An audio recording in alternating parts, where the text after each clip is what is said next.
हाय guys, नमस्कार। How are you all? I hope you all are doing good. तो चलिए आज फिर से स्वागत है आपका हमारे इस यूट्यूब चैनल पे। आज है 25 सितंबर और आज का दिन है जीवित पुत्रिका यानी जीतिया का दिन।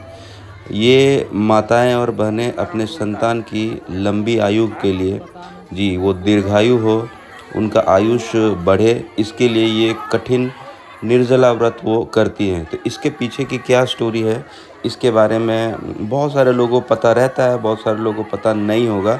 तो आज हम इसके पीछे की स्टोरी आपको बताते हैं। तो व्रत हर साल अश्विन मास में कृष्ण पक्ष की सप्तमी वृद्धाष्टमी तिथि में किया जाता है। और इसमें राजा जो है जीमूतवाहन इसके ये मुख्य मतलब प्रेरणा है। तो इसकी स्टोरी जानते हैं कि क्या हुआ था। तो कथा का आरंभ करते हैं। नैमिषारण्य एक जगह है जहाँ के निवासी ऋषियों ने संसार के कल्याणार्थ सूत जी से पूछा कि कराल कलिकाल में लोगों के बालक कैसे दीर्घायु होंगे। बहुत सी शोकाकुल स्त्रियां किसी निर्णय पर न पहुंची, तब वो गौतम ऋषि के यहाँ आश्रम में पहुंची और उन्होंने इसका उपाय पूछा। तब गौतम जी उनको कहते हैं कि जब महाभारत युद्ध का अंत हो गया और द्रोण पुत्र अश्वत्थामा के द्वारा अपने बेटों को मरा देखकर सब पांडव बड़े दुखी हुए, तो पुत्र के शोक से व्याकुल होकर द्रौपदी अपनी सखियों के साथ ब्राह्मण श्रेष्ठ धौम्य के पास गई और उसने धौम्य से कहा, हे विपेंद्र, कौन सा उपाय करने से बच्चे दीर्घायु हो सकते हैं? कृपा करके ठीक ठीक कहिए। धौम्य बोले, सतयुग में सत्य वचन बोलने वाला, सत्याचरण करने वाला समदर्शी जीमूतवाहन नामक एक राजा था। एक बार वह अपनी स्त्री के साथ अपने ससुराल गया, वहीं रहने लगा। एक आधी रात के समय पुत्र के शोक से व्याकुल कोई स्त्री रोने लगी, क्योंकि वह अपने बेटे के दर्शन से निराश हो चुकी थी। उसका पुत्र मर चुका था। वह रोती हुई कहती है, हाय, मुझे मेरी बूढ़ी माता के सामने मेरा बेटा मरा जा रहा है। उसका रुदन सुनकर राजा जीतवाहन का मानो हृदय विदीर्ण हो गया। तब वह तत्काल उस स्त्री के पास गया और उससे पूछा, तुम्हारा बेटा कैसे मरा? बूढ़ी माता ने कहा, गरुड़ प्रतिदिन आकर गांव के लड़कों को खा जाता था। इस पर दयालु राजा ने कहा, अब तुम रो मत, आनंद से बैठो, मैं तुम्हारे बच्चे को बचाने का यत्न करता हूँ।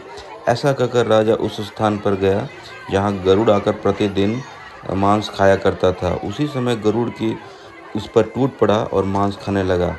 जब अतिशय तेजस्वी गरुड़ ने राजा का बायां अंग खा लिया, तो झटपट राजा ने अपना दाहिना अंग फेर कर गरुड़ के सामने कर दिया। यह देखकर गरुड़ जी ने कहा, तुम कोई देखता हो? कौन हो तुम? तो मनुष्य नहीं जान पड़ते। अच्छा, अपना जन्म और कुल बताओ। पीड़ा से व्याकुल मन वाले राजा ने कहा, हे पक्षीराज, इस तरह प्रश्न करना व्यर्थ है। तुम अपनी इच्छा भर मेरी मांस खाओ।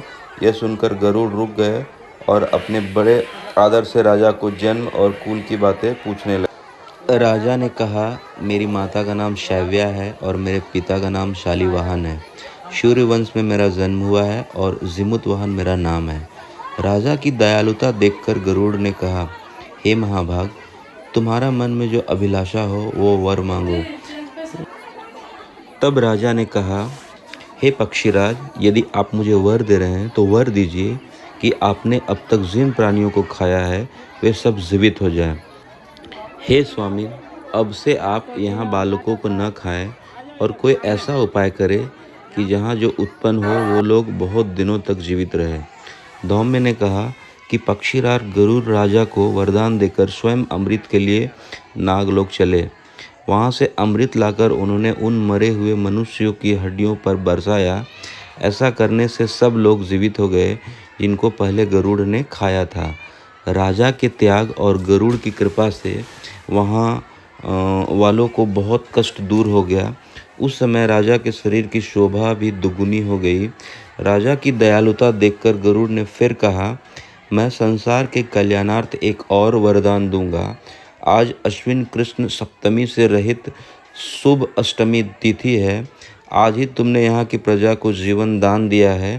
हे वत्स, अब से यह दिन ब्रह्म भाव हो गया है। जो मूर्ति भेद से विविध नामों से विख्यात है, वही त्रैलोक्य से पूजित दुर्गा अमृत प्राप्त करने की अर्थ में जीवित पुत्रिका कहलाई।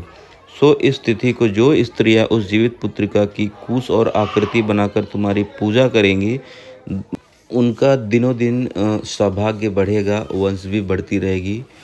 हे राजन, सप्तमी से रहित और उदया तिथि की अष्टमी को व्रत करे, यानी सप्तमी विद अष्टमी जिस दिन हो उस दिन व्रत न कर शुद्ध अष्टमी को व्रत करे और नवमी में पारण करे। यदि इस पर ध्यान न दिया जाए तो फल नष्ट हो जाएगा और सौभाग्य अवश्य नष्ट हो जाएगा।